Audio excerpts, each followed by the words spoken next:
सलमान खान संगीन बीमारियों का शिकार, तशवीशनाक इंकशाफ सामने आ गया।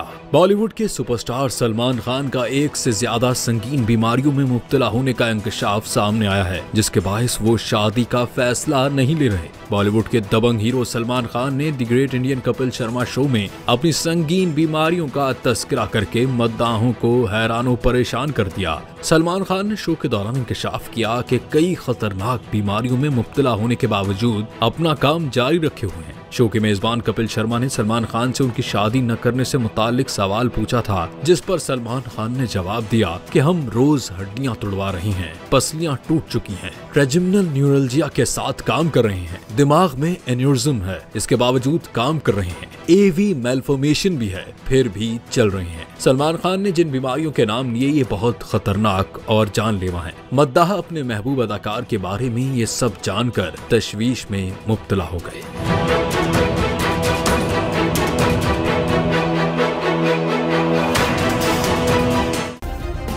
सब्सक्राइब करें और बेल दबाएं।